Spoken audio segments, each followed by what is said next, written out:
Hello everyone, कैसे हो आप सभी। आई होप आप सब बहुत अच्छे होंगे और आपके एग्ज़ाम की तैयारी भी बहुत अच्छे से चल रही होगी।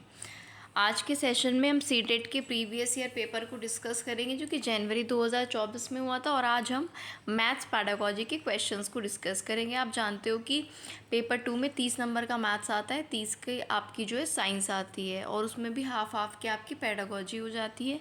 तो जो पैडागोजी के मैथ्स के क्वेश्चंस आए हुए हैं उनकी हम बात करेंगे, और नेक्स्ट क्लास में साइंस के क्वेश्चंस की बात करेंगे जो पैडागोजी के आए हुए हैं। तो चलिए बिना देरी के सेशन शुरू करते हैं। अगर आप सीटेट के एग्ज़ाम की तैयारी कर रहे हैं तो पेपर 1 और पेपर 2 दोनों के लिए मैं PYQ आपको करा रही हूँ, और CDP हो, EVS हो, हिंदी हो, है ना, इस सारी चीज़ें जो है सभी के PYQ आपके साथ हम शेयर कर रहे हैं। सीटेट नाम से प्लेलिस्ट है, अब तक जितनी भी क्लासेस हुई हैं वो वहाँ पर आपको मिल जाएंगी, ठीक है। तो अब शुरू करते हैं आज के क्लास। और DSSB के एग्ज़ाम की तैयारी भी यहाँ पर चल रही है लगातार। एक दिन आपको DSSB के PYQ के फॉर्म में हम मॉक टेस्ट कराते हैं, ठीक है, जनरल अवेयरनेस का, और एक दिन सीटेट की क्लास होती है। तो अगर आप का सीटेट ऑलरेडी क्वालिफाइड है और आप DSSB एग्ज़ाम देने जा रहे हैं, कोई भी एग्ज़ाम हो, चाहे नॉन टीचिंग का हो या टीचिंग का हो, या PRT आगे चलकर तैयारी करने वाले हैं, तो वो DSSB क्लास भी आप फॉलो कर सकते हैं। तो चलिए पहला क्वेश्चन देख लेते हैं। क्वेश्चन हिंदी इंग्लिश दोनों में आपकी स्क्रीन पर है। मैं क्वेश्चन पढ़ती हूँ, क्वेश्चन नंबर 40। पेडागोजी वाले क्वेश्चन हम यहाँ पर देखेंगे। सवाल है कि शिक्षक ने कक्षा में मौखिक आकलन का आयोजन किया, जिससे यह पता चला कि राम विषम, सम, अभाज्य और भाज्य जैसी सभी प्रकार की संख्याओं की यथार्थ रूप से परिभाषा बता सकता है, परंतु जब संख्याओं का समुच्चय दिया गया तब वह संख्याओं को सही रूप से नहीं पहचान पाया। तो इस परिस्थिति के लिए कौन सा अति उपयुक्त है यहाँ पर, यानी कि जो कौन सा जो ऑप्शन है वो करेक्ट होगा। तो सिंपल सी बात है, यहाँ पर एक जो आपका जिसको हम बोलते हैं ओरल टेस्ट किया गया बच्चों का, और वहाँ पर टीचर ने क्या पाया कि एक बच्चा है राम, जो कि ऑड, इवन, प्राइम और कंपोजिट नंबर्स की डेफिनेशंस तो जानता है, लेकिन जब वो सारे नंबर्स उसको एक साथ दिए जाते हैं एक सेट में, चाहे वो ऑड हो, इवन हो, प्राइम हो, कंपोजिट हो, तो वो उनको अलग अलग नहीं पहचान पाता, यानी कि उनकी पहचान की उसको जानकारी नहीं है, बस डेफिनेशन रटी हुई है उसने। तो इस कंडीशन में ये क्या बात जो है रेफ़र करता है, ये स्टेटमेंट जो यहाँ पर दिया है। तो 40 का आपका थर्ड ऑप्शन जो है वो सही उत्तर होगा। यहाँ पर इसका सही आंसर होगा, राम की जो स्मरण शक्ति है, याद करने की शक्ति है, वो अच्छी है, लेकिन अवधारणात्मक बोध की उसमें कमी है, कंसेप्ट को समझने की उसमें कमी है कहीं ना कहीं। और स्मरण शक्ति अच्छी है क्योंकि उसने डेफिनेशन तो याद कर रखी है, ठीक है। तो यहाँ से ऑड नंबर आपके क्या होते हैं, विषम संख्याएं, ठीक है। तो सिंपली हम ये बोलते हैं विषम संख्याएं वो होती हैं जो वो हर एक वो नंबर जो 2 से ना कट हो पाए, और हर वो नंबर जो 2 से कट हो जाए वो आपका क्या हो जाता है, इवन नंबर हो जाता है, ठीक है। तो इस तरह से आपके नंबर्स होते हैं, तो उनकी पहचान नहीं वो कर पाता, पर डेफिनेशन उसने याद की हुई है, दैट मीन्स उसकी मेमोरी अच्छी है, बट उसकी conceptual understanding is not good. तो यहाँ से मुझे उम्मीद है आपको ये क्वेश्चन क्लियर हुआ होगा। अगला क्वेश्चन देखिएगा, क्वेश्चन नंबर 47। क्वेश्चन है, गणित की कक्षा में दृष्टिबाधित बच्चों के लिए निम्नलिखित अधिगम शिक्षण संसाधन TLR में कौन सा सबसे उपयुक्त है। जो आपके विजुअली इम्पेयर्ड बच्चे हैं, ठीक है, जिनको देखने में प्रॉब्लम है, उन बच्चों के लिए जो कि दृष्टिबाधित है, गणित की क्लास में, मैथ्स की क्लास में आप क्या अधिगम संसाधनों का बेस्ट यूज़ इनमें से कर सकते हैं। वो बेस्ट जो संसाधन होंगे, TLR होंगे, वो क्या हो सकते हैं। तो 47 का आपका थर्ड ऑप्शन जो है वो करेक्ट होगा, B और C, यानी कि टेलर का गिनतारा और कंप्यूटर, ठीक है। तो यहाँ पर ये LTR हो सकते हैं, समझ गए आप बात। अगर आपकी क्लास में विजुअली चैलेंज बच्चे हैं मैथमेटिक्स क्लासरूम में, तो उनके लर्निंग टीचिंग रिसोर्सेज जो होंगे उनके लिए सबसे उपयुक्त होगा टेलर्स, अबैकस और कंप्यूटर, ठीक है। B और C करेक्ट ऑप्शन होगा 47 का थर्ड। अब बढ़ते हैं अगले क्वेश्चन पर। तब से नेशनल एजुकेशन पॉलिसी आई है, हर सब्जेक्ट में आपका एक क्वेश्चन इससे भी एक तो पूछा ही जाता है, 2 भी पूछे जा सकते हैं, तो इसको भी आपको अच्छे से पढ़ना है, NEP को, ठीक है। अगर मैं NEP की बात करूँ तो उससे अगला सवाल है कि NEP 2020 सिफारिश करती है कि NEP 2020 ये सिफारिश करती है कि खेल एकीकृत शिक्षा शास्त्र को कक्षा में उपयोग करने की आवश्यकता है। खेल एकीकृत शिक्षा शास्त्र के संबंध में गणित की कक्षा के लिए कौन सा स्टेटमेंट इनमें से सही होगा, ये आपसे पूछा है। तो जो NEP है वो ये रिकमेंड करती है कि आपको स्पोर्ट्स इंटीग्रेटेड पैडागोजी यूज़ करनी चाहिए। तो उसको आप मैथ्स में कैसे यूज़ कर सकते हैं, वो स्टेटमेंट आपसे यहाँ पर पूछा है। तो 48 का थर्ड ऑप्शन जो है वो करेक्ट होगा, A एंड D। तो A और D क्या कहते हैं? ए कहता है कि शिक्षण अधिगम प्रक्रिया इससे क्या हो जाएगी, इंटरेस्टिंग हो जाएगी, आनंददायक हो जाएगी, बिल्कुल सही बात है। और प्रसिद्ध खेलों के अलावा कई स्वदेशी खेल हैं जिनका उपयोग गणित पढ़ाने में किया जा सकता है, ये भी बात बिल्कुल ठीक है। तो ये दोनों स्टेटमेंट आपके करेक्ट हो जाएंगे। अगला क्वेश्चन है, मिडिल स्कूल की गणित की एक शिक्षिका अपनी कक्षा के समक्ष निम्नलिखित प्रश्न रखती है। क्वेश्चन क्या है कि निम्नलिखित आंकड़ों को दर्शाने के लिए आप किस प्रकार के आलेख का यूज़ करेंगे। Which type of graph would you use to show the following data. Data क्या है, A और B में दिया है। किसी खेलकूद प्रतियोगिता में जो प्रतियोगी हैं उनका कद यानी कि उनकी हाइट, और दूसरा किसी स्टेशन पर प्राप्त 9 बजे से सुबह के 9 से शाम के 9 तक रेलगाड़ियों से जाने वाले यात्रियों की संख्या।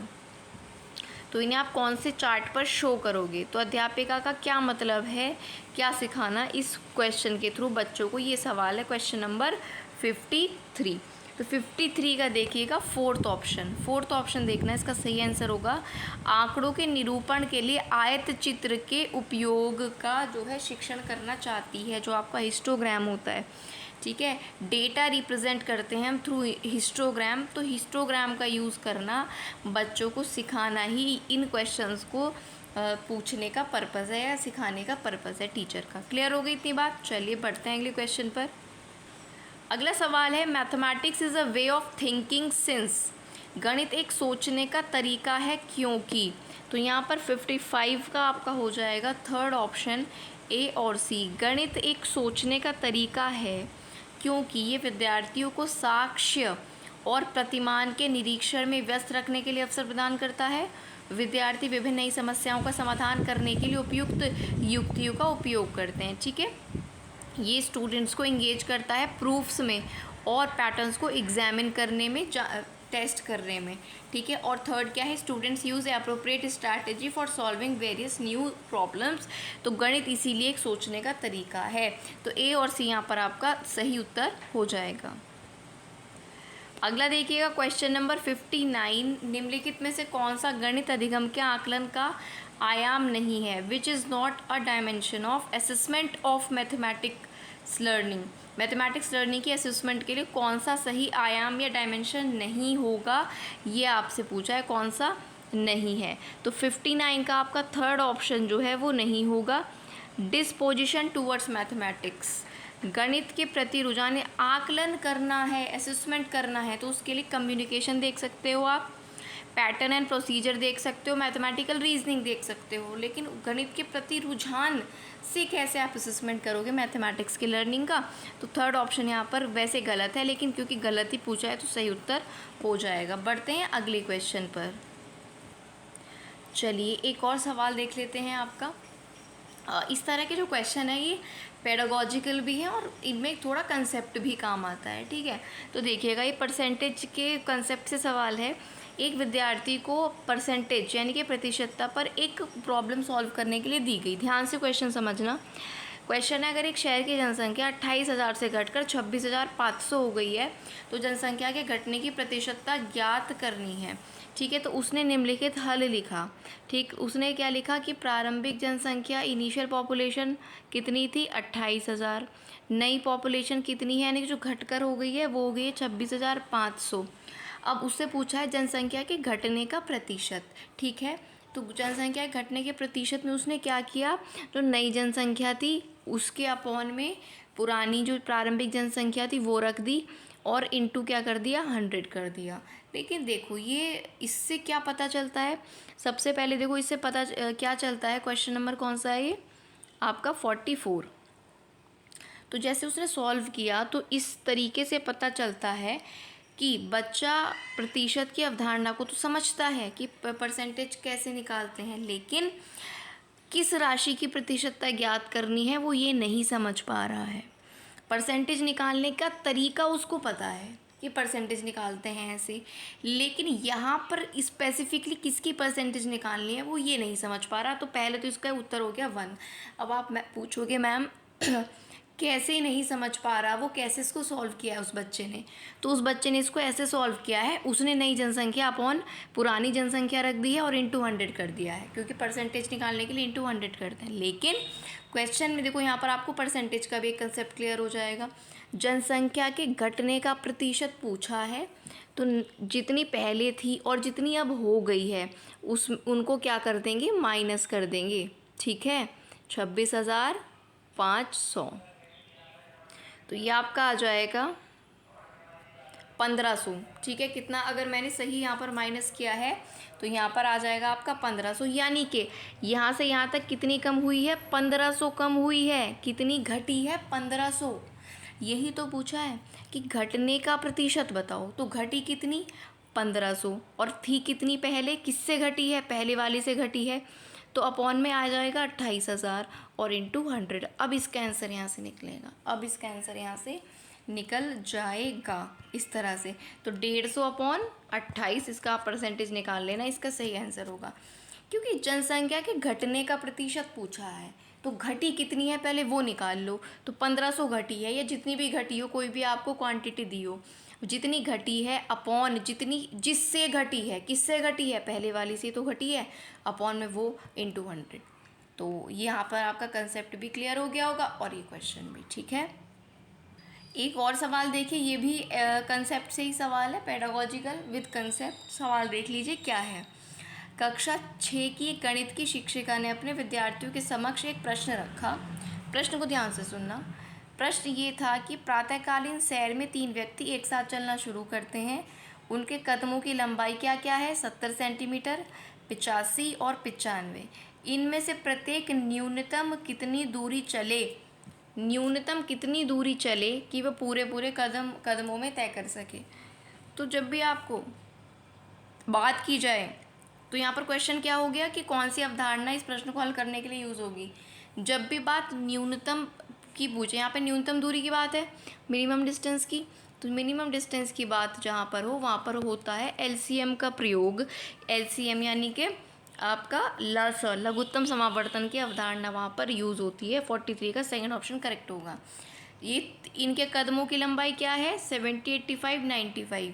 तो इनका आपको क्या लेना होगा, एलसीएम। तब आपको पता चलेगा कि वो जो दूरी चल रहा है पूरे कितने कदमों में तय कर सकेंगे। 70, 85 और 95 का आपको लेना पड़ेगा एलसीएम। क्यों लेना पड़ेगा एलसीएम, क्योंकि मिनिमम की बात हुई है। जहाँ पर मिनिमम की बात हो वहाँ एलसीएम, जहाँ मैक्सिमम की बात हो वहाँ एचसीएफ।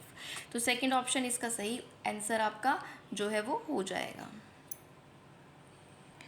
ठीक है, तो ये आपके हो गए पेडागोजी, मैथ पेडागोजी के जितने भी क्वेश्चंस थे, 7 से 8 या आई थिंक 9 जितने भी क्वेश्चंस थे पेडागोजी वाले, वो मैंने आपको यहाँ पर करा दिए। बाकी कंटेंट के क्वेश्चंस थे।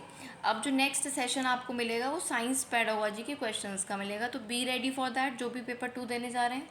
और सीडीपी तो देखो दोनों पेपर में आती है, हिंदी दोनों में, इंग्लिश दोनों में, ये सबके लिए कॉमन रहेगा। तो इनकी आप कोई भी क्लास मिस मत करना, जो पहले हो चुकी हैं वो सीटेट नाम की प्लेलिस्ट में आपको मिल जाएंगी। ठीक है, तो ऑल्टरनेट डेज़ पर आपको ये क्लासेस मिलती हैं। वीडियो अगर आप एंड तक देख रहे हैं इसका मतलब आपको वीडियो अच्छा लगा है, तो प्लीज़ वीडियो को लाइक कर दें, चैनल को सब्सक्राइब करके बेल आइकन प्रेस कर लें, जिससे अगली वीडियो की आपको नोटिफिकेशन मिल जाए। और यदि आप किसी सीटेट के ग्रुप में ऐड हो तो प्लीज़ इस वीडियो को उसमें आप शेयर करें। ठीक है, एग्ज़ाम में अब आपके ज़्यादा टाइम नहीं रह गया है, तो इसको अपना लास्ट एग्ज़ाम मानकर आप अटैम्प्ट करिए, तैयारी करिए कि अब सीटेट दोबारा आपको ना देना पड़े, अच्छे मार्क्स से आप इसको क्लियर कर पाएँ। ठीक है, तो मिलेंगे नेक्स्ट वीडियो में। लाइक वीडियो को कर दीजिएगा। तब तक के लिए पढ़ते रहिए। Thank you so much.